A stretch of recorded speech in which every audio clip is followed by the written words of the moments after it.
Hello दोस्तों, नमस्कार जोहार।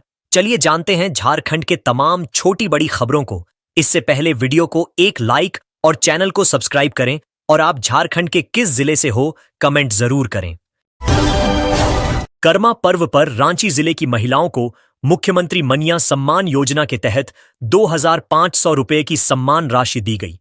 इस योजना से जिले की 3,78,641 महिलाओं को लाभ मिला और कुल 44,66,02,500 रुपए उनके बैंक खातों में सीधे भेजे गए। लाभार्थियों में अनगढ़ा के 16,687, अरगोड़ा शहरी क्षेत्र के 11,925, बड़गाई शहरी क्षेत्र के 8,493, बेड़ो के 20,672, बुंडू के 8,551, बुंडू नगर पंचायत के 3,444 और बुरमू के 17,689 महिलाएं शामिल हैं। उपायुक्त मंजूनाथ भजंत्री ने बताया कि यह राशि महिलाओं के जीवन में नई ऊर्जा और आत्मविश्वास लाएगी। कैबिनेट की बैठक में रिकॉर्ड 67 प्रस्तावों को मंजूरी। रूपी सोरेन को मिला गुरुजी का आवास, दिशोम गुरु व रामदास सोरेन को श्रद्धांजलि। राज्य मंत्रिपरिषद की ऐतिहासिक बैठक में 67 प्रस्तावों को मंजूरी दी गई। सबसे अहम फैसला रहा स्वर्गीय शिबू सोरेन का मोहराबादी स्थित आवास उनकी पत्नी रूपी सोरेन को आजीवन आवंटित करना। बैठक की शुरुआत में गुरुजी और पूर्व मंत्री रामदास सोरेन को मौन श्रद्धांजलि दी गई। कैबिनेट ने शिक्षा संशोधन नियमावली, सड़क सुरक्षा कोष में बढ़ोतरी, ऊर्जा और पेयजल परियोजनाओं समेत कई फैसले लिए। कई डॉक्टरों की सेवा समाप्त करने, बड़े सड़क निर्माण कार्यों को हरी झंडी देने और अंतर्राष्ट्रीय प्रवासी श्रमिकों के लिए नया सहायता कोष बनाने पर भी सहमति बनी। 25 साल बाद झारखंड को मिला विस्थापन व पुनर्वास आयोग। डुमरी विधायक जयराम महतो ने कहा, सरकार ने मेरी बात मानी। राज्य कैबिनेट की बैठक में ऐतिहासिक फैसला लिया गया। झारखंड में 25 वर्षों बाद विस्थापन और पुनर्वास आयोग के गठन को मंजूरी दी गई। डुमरी विधायक जयराम महतो ने सरकार के इस कदम का स्वागत करते हुए कहा कि आखिरकार उनकी बात मानी गई। उन्होंने मुख्यमंत्री दीपक बिरुवा और पूरे मंत्रिमंडल का आभार जताया। महतो ने याद दिलाया कि पिछले मानसून सत्र में उन्होंने गैर सरकारी संकल्प के दौरान आयोग की जरूरत पर जोरदार बहस की थी। विधायक ने स्पष्ट किया कि झारखंडियों को उनका हक दिलाने की लड़ाई वे आगे भी जारी रखेंगे। सिकिदिरी में करम महोत्सव का आयोजन, सुदेश महतो हुए शामिल, बोले संस्कृति से मिलती है शक्ति। सिकिदिरी बैंक मैदान में करम महोत्सव की पूर्व संध्या पर भव्य आयोजन किया गया, जिसमें आजसू पार्टी के केंद्रीय अध्यक्ष और पूर्व उप मुख्यमंत्री सुदेश महतो मुख्य अतिथि बने। उन्होंने प्रदेशवासियों को पर्व की शुभकामनाएं दी और कहा कि करम हमारी सांस्कृतिक पहचान है, जो समाज को शक्ति, भाईचारा और समरसता का संदेश देता है। महोत्सव में पारंपरिक नृत्य गान से वातावरण उत्सवमय हो गया। बड़ी संख्या में स्थानीय लोग शामिल हुए। कार्यक्रम में पार्टी पदाधिकारी, जनप्रतिनिधि और कार्यकर्ता भी मौजूद रहे और सभी ने मिलकर करम पर्व की खुशियां साझा कीं। मुंबई ही नहीं, तेलंगाना और तमिलनाडु में भी बनेगा झारखंड भवन। मुख्यमंत्री हेमंत सोरेन ने कहा कि झारखंड के लोग जहां जहां अधिक संख्या में जाते हैं, वहां झारखंड भवन बनाए जाएंगे। उन्होंने बताया कि तमिलनाडु में भवन के लिए जमीन मिल चुकी है और तेलंगाना सरकार ने भी जमीन देने का आश्वासन दिया है।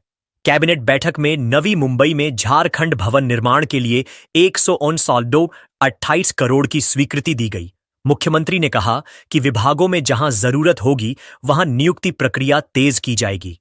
साथ ही मरांग गोमके छात्रवृत्ति योजना के तहत विदेश जाने वाले छात्रों की संख्या 25 से बढ़ाकर 50 कर दी गई है। बहरागोड़ा के दुलियाकंग गांव में अब हाई मास्ट लाइट लगेगी। ग्रामीणों की मांग पर कांग्रेस नेत्री ब्यूटी मंडल ने पहल की थी, जिसके बाद विधायक समीर मोहंती ने आदेश जारी किया। गांव के हरि मंडप पर हर महीने होने वाले संकीर्तन और सांस्कृतिक आयोजनों में बिजली कटने से अंधेरा हो जाता था, जिससे लोगों को परेशानी होती थी। अब हाई मास्ट लगने से आयोजनों में रोशनी की कोई दिक्कत नहीं रहेगी। विधायक ने कहा कि ग्रामीणों की समस्या उनकी प्राथमिकता है और जल्द ही गांव में हाई मास्ट स्थापित कर दिया जाएगा। इससे ग्रामीणों में खुशी का माहौल है। कैंसर पीड़ित मोहम्मद अजीज को झारखंड सरकार ने बड़ी राहत दी है। मुख्यमंत्री हेमंत सोरेन के निर्देश पर मंत्री डॉ इरफान अंसारी ने उन्हें तत्काल Rs50,000 की आर्थिक सहायता प्रदान की। इसके साथ ही राज्य सरकार ने उनके संपूर्ण इलाज का खर्च उठाने का फैसला किया है, जो 15 लाख रुपए तक निःशुल्क कराया जाएगा। मंत्री अंसारी ने कहा कि जरूरतमंदों की मदद कर उन्हें संतुष्टि मिलती है और सरकार हर गरीब तक इलाज की सुविधा पहुंचाने के लिए प्रतिबद्ध है। उन्होंने मुख्यमंत्री का आभार व्यक्त किया और कहा कि छोटी सी मदद भी किसी की जिंदगी बदल सकती है। रांची के कांके थाना क्षेत्र में 35 लाख की चोरी का पुलिस ने खुलासा कर दिया है। एसआईटी ने 1 सितंबर को सुखदेव नगर निवासी सन्नी कुमार साहू और आलोक कुमार सिंह को गिरफ्तार किया। दोनों ने बंद घरों की रेकी कर चोरी करने की बात स्वीकार की और बताया कि जेवर नवादा व रांची के कोकर इलाके में बेचे जाते थे। चोरी से मिले 12 लाख रुपए में से 7,47,000 रुपए नकद और चोरी का मोबाइल पुलिस ने बरामद कर लिया। साथ ही अपाची बाइक, एंड्रॉयड फोन और अन्य सामान जब्त किया गया। इस कार्रवाई से 10 पुराने चोरी के मामलों का भी पर्दाफाश हुआ। झारखंड सरकार ने झारखंड विस्थापन एवं पुनर्वास आयोग के गठन को हरी झंडी दे दी है। आज कैबिनेट की बैठक में आयोग की नियमावली को मंजूरी दी गई। राज्य सरकार ने स्पष्ट किया कि विभिन्न परियोजनाओं और डैम नहरों के निर्माण से लाखों लोग विस्थापित हुए हैं, लेकिन अब तक सामाजिक आर्थिक सर्वेक्षण की व्यवस्था नहीं थी। आयोग विस्थापितों की पहचान कर उनके पुनर्वास का सुझाव देगा और योजनाओं के क्रियान्वयन की समीक्षा करेगा। अध्यक्ष पद पर विस्थापन व पुनर्वास क्षेत्र में 10 साल का अनुभव रखने वाला विशेषज्ञ होगा। इसमें प्रशासनिक अधिकारी, विधि विशेषज्ञ, एसटी, एससी, ओबीसी प्रतिनिधि व जनप्रतिनिधि सदस्य रहेंगे। गुमला जिले के सभी प्रखंडों में 2 दिवसीय ब्लॉक प्रोसेस लैब का आयोजन किया गया। उपायुक्त प्रेरणा दीक्षित के निर्देशानुसार यह कार्यक्रम आदि कर्मयोगी अभियान के तहत संपन्न हुआ। इसमें बीडीओ, पंचायत प्रतिनिधि, शिक्षक, स्वास्थ्यकर्मी, आंगनबाड़ी कार्यकर्ता और प्रशासनिक पदाधिकारी शामिल हुए। प्रतिभागियों ने विकास योजनाओं के क्रियान्वयन, समन्वय और ग्राम स्तर पर प्रभावशीलता बढ़ाने पर चर्चा की। उपायुक्त ने कहा कि इस कार्यशाला का उद्देश्य योजनाओं को पारदर्शी, सहभागी और जन केंद्रित बनाना है। आगामी विलेज वर्कशॉप और vision and action plan preparation को भी गंभीरता से संपन्न करने के निर्देश दिए गए हैं। अग्धबोध और फिया फाउंडेशन झारखंड में युवाओं के लिए जेंडर समानता पर कार्यशालाओं का आयोजन करेंगे। फाउंडिंग डायरेक्टर प्रदीप गुप्ता ने फिया फाउंडेशन के साथ एमओयू पर हस्ताक्षर किए। कार्यक्रम का मुख्य फोकस विशेषकर पुरुष युवाओं पर होगा।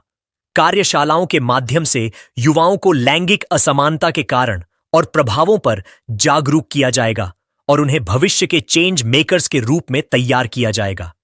राज्य भर के कॉलेजों और सामुदायिक केंद्रों में आयोजित इन कार्यशालाओं में प्रतिभागियों को सुरक्षित मंच पर खुलकर चर्चा करने का अवसर मिलेगा। समापन पर सभी को प्रमाण पत्र प्रदान किए जाएंगे।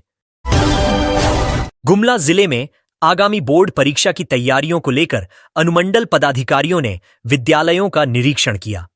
उपाध्यक्ष प्रेरणा दीक्षित के निर्देश पर बसिया और चैनपुर अनुमंडल के अधिकारी फ्लसडो उच्च विद्यालय बसिया एवं झारखंड बालिका आवासीय उच्च विद्यालय में पहुंचे। निरीक्षण में शैक्षणिक स्थिति, भवन व्यवस्था, प्राथमिक सुविधाएं, सिलेबस की प्रगति और नियमित रेल टेस्ट की समीक्षा की गई। बच्चों को अध्ययन के लिए प्रेरित किया गया और शिक्षकों को सिलेबस समय पर पूरा करने, रेल परीक्षा परिणाम ऑनलाइन दर्ज करने और कोई पीरियड न छूटने के निर्देश दिए गए। इसका उद्देश्य बोर्ड परीक्षा की तैयारियों को पूर्णतः सुनिश्चित करना है। गुमला जिले में जिला स्तरीय जन शिकायत निवारण दिवस का आयोजन समाहरणालय सभागार में किया गया। उपायुक्त प्रेरणा दीक्षित के निर्देशानुसार अपर समाहर्ता शशिंद्र कुमार बड़ाइक ने दूर दराज से आए नागरिकों की समस्याओं को सुना और संबंधित विभागों को आवश्यक कार्रवाई के निर्देश दिए। इस दौरान भूमि, प्रधानमंत्री आवास योजना, अनुग्रह अनुदान, खराब ट्रांसफार्मर और पानी की आपूर्ति जैसी समस्याओं पर चर्चा हुई। कई शिकायतों का समाधान चेनचांग किया गया, जबकि बाकी मामलों को शीघ्र निपटारे के लिए संबंधित विभागों को भेजा गया। कार्यक्रम का उद्देश्य नागरिकों की समस्याओं का त्वरित और प्रभावी समाधान सुनिश्चित करना था। हजारीबाग जिले में कांग्रेस का संगठन सृजन 2025 अभियान तेजी से जारी है। जिला कांग्रेस कार्यालय कृष्ण बल्लभ आश्रम में आयोजित प्रेस वार्ता में जिला अध्यक्ष शैलेंद्र कुमार यादव की अध्यक्षता में मुख्य अतिथि एआईसीसी पर्यवेक्षक व त्रिपुरा के विधायक सुदीप राय बर्मन ने कहा कि अभियान का उद्देश्य झारखंड के सभी जिलों में संगठन को जिला, प्रखंड, पंचायत और बूथ स्तर तक मजबूत करना है। इसमें अल्पसंख्यक, ओबीसी, महिलाएं, एसटी, एससी और युवाओं को प्रमुखता दी जाएगी। छोटे बड़े सभी कार्यकर्ताओं से राय लेकर रिपोर्ट तैयार की जाएगी। कार्यक्रम में वरिष्ठ नेता और कांग्रेस कार्यकर्ता भी उपस्थित थे। गुमला जिले के घाघरा गुमला नेशनल हाईवे पर छठ नदी के पास पिछले 3 महीने से एक विशाल गड्ढा लोगों के लिए जानलेवा खतरा बन गया है। इस गड्ढे में बड़े वाहन जैसे बस और ट्रक फंस जाते हैं, वहीं छोटी गाड़ियों और स्कूटी सवार महिलाओं के लिए मार्ग पार करना मुश्किल हो गया है। कई बार बच्चे इसमें गिरकर घायल हो चुके हैं। स्थानीय लोगों का आरोप है कि विभाग और जनप्रतिनिधि पूरी तरह उदासीन हैं। बरसात के समय स्थिति और खतरनाक हो जाती है। ग्रामीणों ने चेतावनी दी है कि यदि शीघ्र मरम्मत नहीं हुई तो बड़ा विरोध प्रदर्शन किया जाएगा। सरकार से सड़क रखरखाव में जवाबदेही की मांग की जा रही है। गोड्डा पुलिस ने ग्राम माणिकपुर भगैया में एक चौमिन दुकान से 45 बोतल अवैध विदेशी शराब बरामद की है। इस मामले में दुकान संचालक अजय राम को अवैध शराब की खरीद बिक्री के आरोप में गिरफ्तार किया गया। सूचना के आधार पर 1 सितंबर को पुलिस अधीक्षक के निर्देशानुसार विशेष छापेमारी टीम ने कार्रवाई की। टीम ने मौके से सभी शराब जब्त कर ली और अजय राम को गिरफ्तार कर आगे की कानूनी कार्रवाई शुरू कर दी। यह कार्रवाई झारखंड में नई शराब नीति लागू होने के बाद बढ़ रहे अवैध शराब कारोबार पर कड़ी निगरानी का उदाहरण है। झारखंड में स्थानीय शहरी निकाय चुनाव कराने को लेकर दाखिल अवमानना याचिका पर मंगलवार को झारखंड उच्च न्यायालय में सुनवाई हुई। यह मामला पार्षद रोशनी खलखो बनाम झारखंड सरकार से जुड़ा है। सुनवाई के दौरान सरकार ने चुनाव कराने के लिए अतिरिक्त समय मांगा, लेकिन अदालत ने इसे खारिज कर दिया। अदालत ने 4 जनवरी 2024 के आदेश के बावजूद समय पर चुनाव न कराने पर नाराजगी जताई और इसे कोर्ट की अवमानना बताया। मुख्य सचिव अलका तिवारी भी सुनवाई में मौजूद रहीं। इस मामले की अगली सुनवाई 10 सितंबर 2025 को होगी। गोड्डा पुलिस ने वाहन चेकिंग अभियान के दौरान 1 सितंबर को चोरी की मोटरसाइकिल के साथ मुनियन तालिबान को गिरफ्तार किया। उसकी निशानदेही पर भागलपुर जिले के पीरपैंती थाना क्षेत्र से गुफरान खान, मुजाहिद उर्फ मांगन और पप्पू पासवान को भी गिरफ्तार किया गया। इस कार्रवाई में कुल 7 चोरी की मोटरसाइकिलें बरामद की गईं। पुलिस अधीक्षक गोड्डा के निर्देश पर विशेष छापेमारी टीम का गठन किया गया था। इस कार्रवाई से वाहन चोरी से जुड़े कई मामलों का खुलासा हुआ और क्षेत्र में सक्रिय वाहन चोर गिरोह का भंडाफोड़ हुआ। सरायकेला खरसावां जिले में अपराध नियंत्रण के लिए पुलिस ने बीती रात विशेष अभियान चलाया। पुलिस अधीक्षक के निर्देश पर अनुमंडल पुलिस पदाधिकारियों और थाना प्रभारियों के नेतृत्व में छापामारी दल गठित किए गए। इस अभियान में अलग अलग इलाकों में छापेमारी कर कुल 16 अपराधियों को गिरफ्तार किया गया। गिरफ्तार आरोपियों पर आर्म्स एक्ट, एनडीपीएस एक्ट, हत्या, धोखाधड़ी, उत्पाद अधिनियम, संपत्ति संबंधित मामले और नक्सल मामलों जैसी गंभीर धाराओं में केस दर्ज हैं। साथ ही निगरानी अधीन अपराधियों का सत्यापन भी किया गया। इस कार्रवाई से जिले में कानून व्यवस्था को सुदृढ़ करने में मदद मिली। गोड्डा पुलिस ने हनवारा चेकपोस्ट पर बड़ी कार्रवाई करते हुए अवैध विदेशी शराब के साथ एक व्यक्ति को गिरफ्तार किया। गुप्त सूचना के आधार पर 2 सितंबर की सुबह सशस्त्र बलों के साथ वाहन चेकिंग अभियान चलाया गया।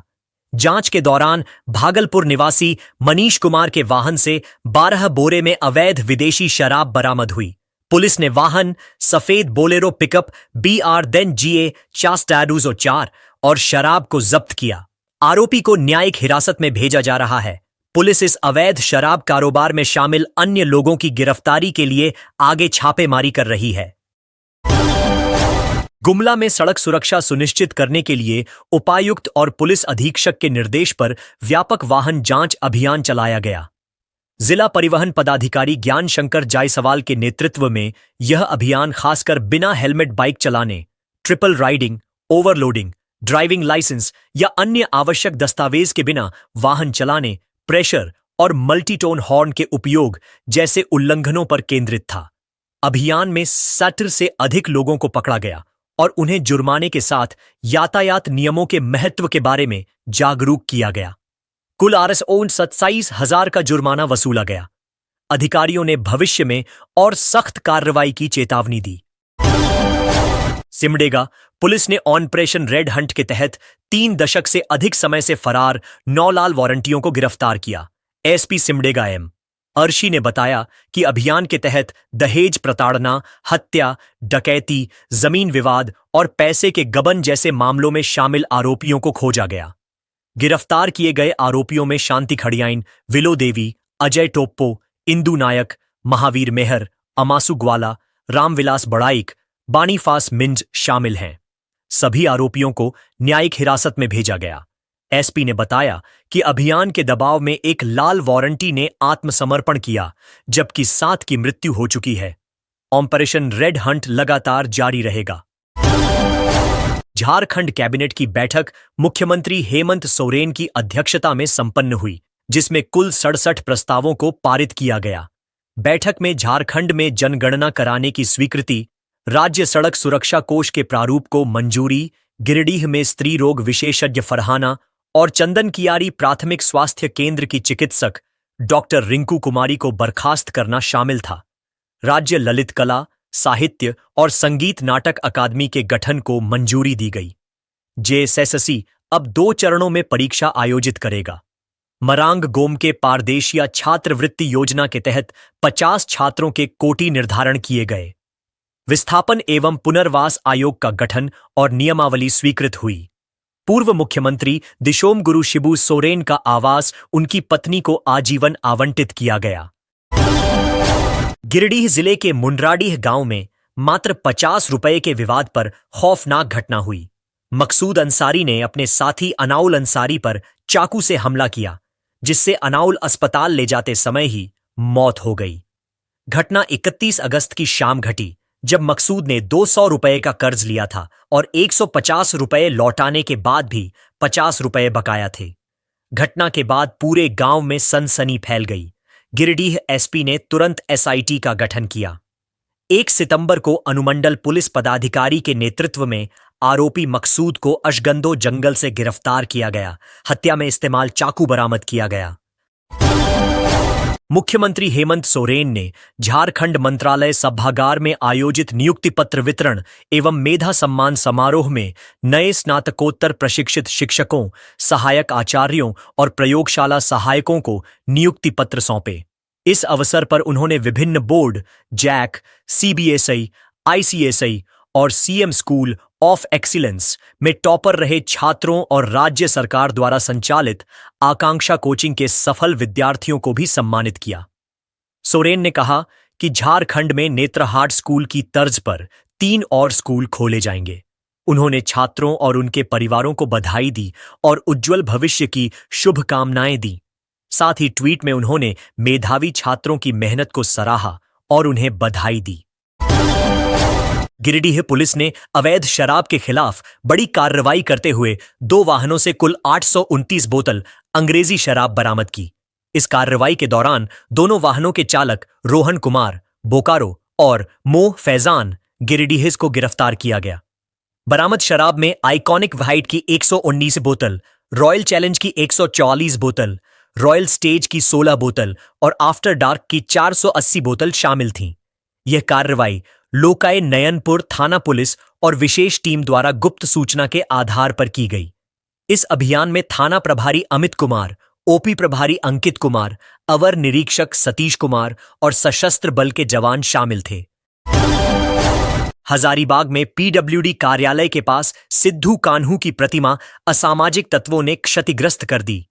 इस घटना के बाद आदिवासी समाज और स्थानीय लोग सिद्धू कान्हू चौक पर प्रदर्शन करते हुए सड़क जाम कर दिया। प्रदर्शनकारियों ने चेतावनी दी कि दोषियों को गिरफ्तार कर जेल भेजे बिना जाम नहीं हटेगा। कांग्रेस नेता सुदीप राय बर्मन ने इसे अपमान बताया, जबकि मुन्ना सिंह ने प्रशासन की नाकामी पर सवाल उठाए। पूर्व मंत्री जयप्रकाश पटेल और सरना समिति के जिलाध्यक्ष महेंद्र बेक ने सख्त कार्रवाई की मांग की।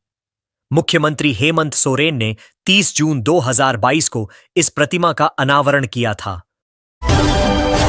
झारखंड हाईकोर्ट ने 11वीं जेपीएससी परीक्षा में असफल 54 अभ्यर्थियों की याचिका पर सुनवाई की। कोर्ट ने कहा कि इसके अंतिम आदेश से जेपीएससी की नियुक्ति प्रक्रिया प्रभावित हो सकती है। सुनवाई में आयोग के अधिवक्ता को निर्देश दिया गया कि अगर अगली सुनवाई तक काउंटर एफिडेविट दायर नहीं किया गया तो आयोग को और अवसर नहीं मिलेगा। याचिकाकर्ता प्रारंभिक परीक्षा में पास हुए थे, लेकिन मुख्य परीक्षा में असफल घोषित किए गए। उन्होंने मेरिट लिस्ट रद्द करने और उत्तर पुस्तिकाओं की दोबारा जांच की मांग की। वरिष्ठ अधिवक्ता अजीत कुमार और कुमार हर्ष ने बहस की। दुमका जिले के शिकारीपाड़ा थाना क्षेत्र के सुंदरा प्लान गांव में डबल मर्डर की सनसनी फैल गई। बुजुर्ग दंपति साहेब हेम्ब्रम 83 वर्ष और मंगली किस्कू 60 वर्ष की धारदार हथियार से हत्या कर दी गई। उनकी 2 बेटियों हीरा मुनि हेम्ब्रम 25 वर्ष और बेनी हेम्ब्रम 17 वर्ष को भी घायल किया गया। घटना 1 से 2 सितंबर की रात 2 से 3 बजे के बीच हुई। पुलिस मामले की गहन जांच कर रही है। दंपति की बड़ी बेटी के प्रेमी, जो पाकुड़ का निवासी है, पर इस वारदात का आरोप लग रहा है। घायलों को दुमका फूलो झानो मेडिकल कॉलेज अस्पताल में भर्ती कराया गया। गिरिडीह जिले के बगोदर जीटी रोड पर एक कोयला लदी ट्रक में अचानक आग लग गई। घटना अहल्ले सुबह संत रूपी के पास हुई। ट्रक चालक ने आग लगते ही तुरंत कूदकर अपनी जान बचाई। आसपास के लोग मौके पर पहुंचे और बगोदर थाना पुलिस को सूचना दी। दमकल की टीम घटनास्थल पर पहुंचकर आग बुझाने में जुट गई। काफी प्रयास के बाद आग पर काबू पाया गया। ट्रक पूरी तरह से जलकर राख हो गया, लेकिन चालक सुरक्षित रहा। घटना से अफरा तफरी का माहौल बन गया। मन साहू गैंग से जुड़े मामले में सुनील मीणा उर्फ मयंक सिंह ने रिमांड में कई बड़े खुलासे किए हैं। मयंक ने बताया कि गैंग द्वारा वसूली गए पैसे से पाकिस्तान के एजेंटों के जरिए हथियार खरीदे जाते थे। इसके अलावा गैंग का कनेक्शन लॉरेंस विश्नोई गैंग, उग्रवादियों और अन्य आपराधिक गिरोहों से भी जुड़ा हुआ है। मयंक ने खुलासा किया कि पैसे झारखंड से हवाला के माध्यम से यूरोप भेजे जाते, वहां से मलेशिया और थाईलैंड में स्थानांतरित होकर कोलालंपुर स्थित पाक पंजाब नामक रेस्टोरेंट के कर्मी तक पहुंचते और फिर पाकिस्तान में हथियार एजेंट तक जाते। 6 दिनों की रिमांड पूरी होने के बाद उसे न्यायिक हिरासत में रामगढ़ जेल भेज दिया गया। रांची एयरपोर्ट पर इंडिगो फ्लाइट 6E506 की रनवे पर हार्ड लैंडिंग के कारण बड़ा हादसा टल गया। दिल्ली से रांची आ रही इस विमान में कुल 95 यात्री सवार थे। विमान निर्धारित समय से 9 मिनट पहले पहुंचा और लैंडिंग के दौरान यात्रियों को जोर का झटका लगा। पायलट की समझदारी के कारण विमान सुरक्षित रहा और कोई यात्री घायल नहीं हुआ। विमान में तकनीकी खराबी की जांच के बाद इसे ग्राउंडेड घोषित कर दिया गया। सभी यात्रियों को बाद में दोपहर 3:26 पर फ्लाइट 6E506 से दिल्ली भेजा गया। पूर्वी सिंहभूम जिले के डुमरिया थाना क्षेत्र के कसमार गांव में एक अधेड़ की पीट पीटकर हत्या कर दी गई। मृतक वृंदावन की पत्नी ने बताया कि मामूली विवाद के दौरान हुए झगड़े में दूसरे पक्ष के लोगों ने लाठी डंडे से उनके पति को बेरहमी से मारा। घायल वृंदावन को अस्पताल ले जाया गया, जहां इलाज के दौरान उसकी मौत हो गई। घटना के बाद पुलिस ने मृतक की पत्नी के बयान के आधार पर मामले में प्राथमिकी दर्ज की और 4 आरोपियों को गिरफ्तार किया। पुलिस उपाधीक्षक संदीप भगत ने बताया कि झगड़ा मामूली विवाद से शुरू हुआ, जो हिंसक रूप ले गया।